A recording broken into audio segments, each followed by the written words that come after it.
What's up, guys? Welcome back to Dan Reviews, and today we're going to be doing our weekly review for this week's episode of The Walking Dead television series on AMC. This is for The Walking Dead Season 7, Episode 7, Sing Me a Song. Oh man, was this ever a good one. I'm going to have to give this one a straight up 10 out of 10. I think this one was amazing. I have no problems with this one. I think that this is probably one of my favorites from this half. It's a very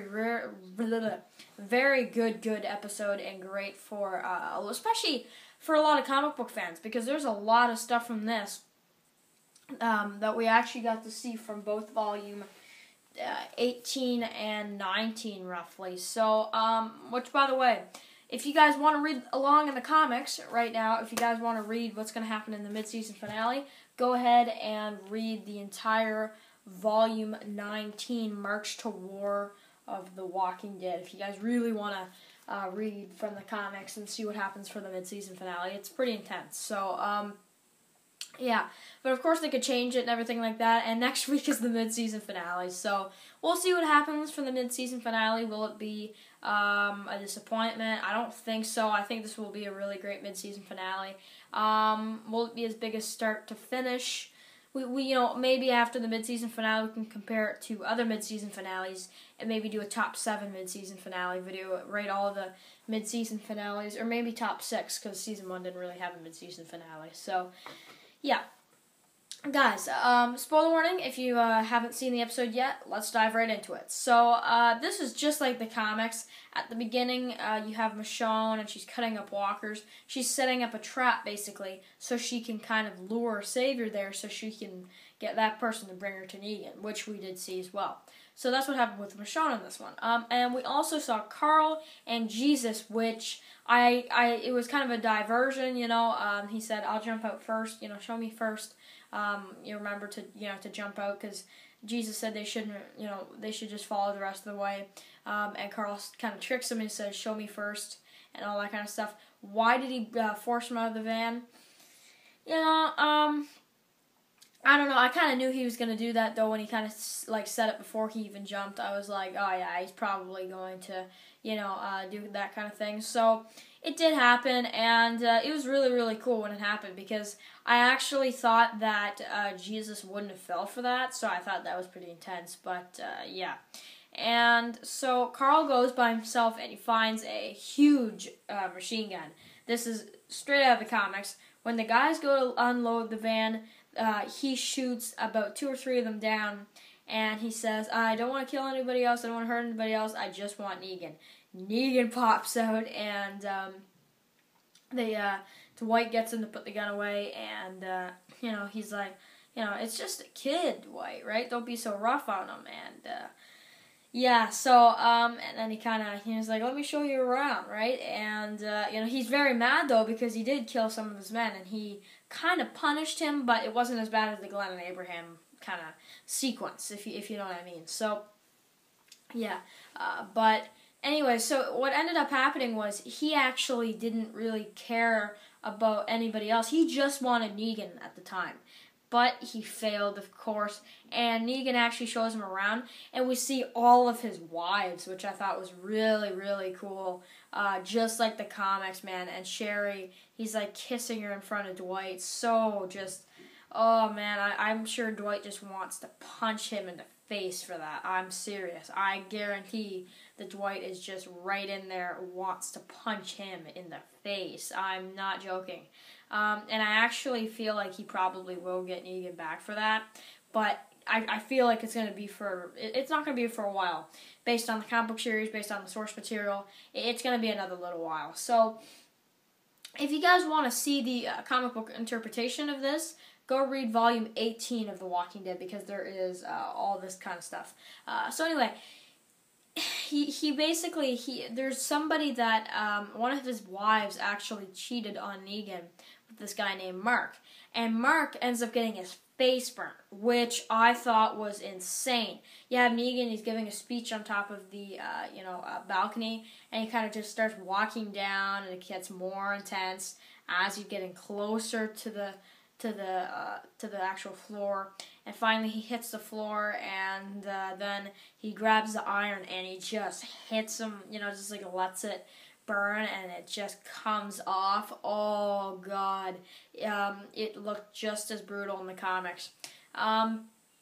I don't know if it was necessarily Mark in the comics. It was just some random character who wasn't cooperating in the comics. But this did happen just like this in the comics. So, and I remember Carl watching that in the comics. But what's different is that Daryl's there this time, and him and Carl are kind of looking at each other like we're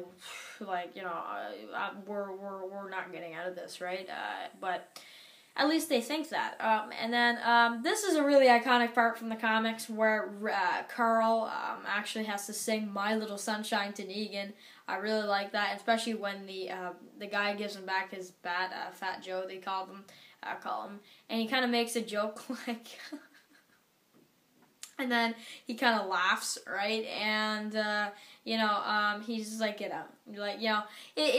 know what though? That's so annoying because I go through the same thing where you laugh with someone and it's funny at first, but then you just keep laughing. It's like, okay, dude, it's not funny. It's not funny anymore because then it just gets really weird. Right? So that's what that reminded me of because I go through some stuff like that with my friends sometimes. I'm like, bro, like. And okay, chill out. The joke's the joke's over, right? So that's awesome. And he gets him to sing My Little Sunshine, and he's like, go on, right? And as he's just practicing and to swing Lucille, I thought that was awesome. Ripped right out of the comic book pages. I loved that. So that was awesome.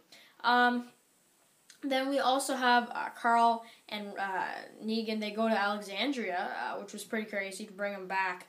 And I like when Daryl's like, "You do anything, man," right? And then he just gives him the finger as Daryl takes him away, right?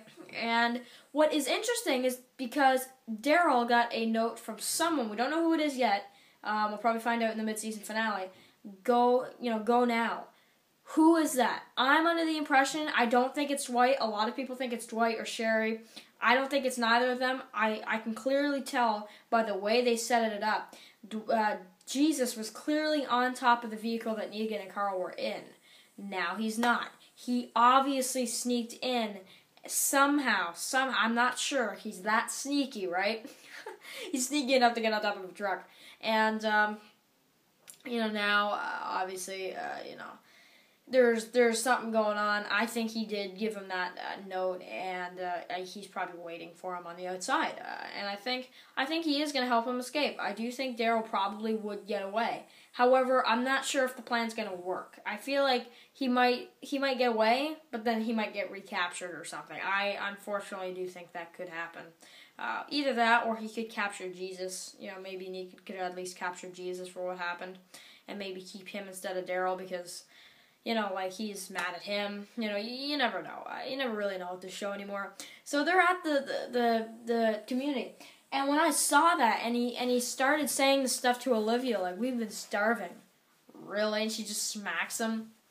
And he was like, go get us some lemonade. And he's hanging out with Carl. I thought that was awesome. But just to say it briefly, that stuff happened in this one. I actually didn't think that stuff would have happened until... I thought it was all going to be packed into the mid-season finale. So I'm a little shocked that, this season, the pacing was slow, but then this one, they went through tons of material. So I guess it's kind of hit or miss with this season. Sometimes there's episodes where there's not even any comic book content, and then there's some of them where it covers tons. It's unbelievable in just, one episode. It's kind of insane, right?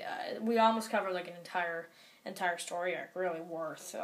We covered a good 5-6 issues in this one, so that's pretty crazy. But yeah, Negan, all that stuff, the Saviors was awesome in this episode, and we're gonna see Morgan and Carol next week. We'll do a predictions video, and man, Rick and Aaron, what are they gonna find? Not sure. They were sleeping in the back of a trailer, it seems like. Michonne's heading for the sanctuary. Oh my god. It's a huge builder season, man. It's huge. So, if you liked the video, please thumb it up below. Negan shave next week too. Awesome. And I'll see you guys for the predictions really soon.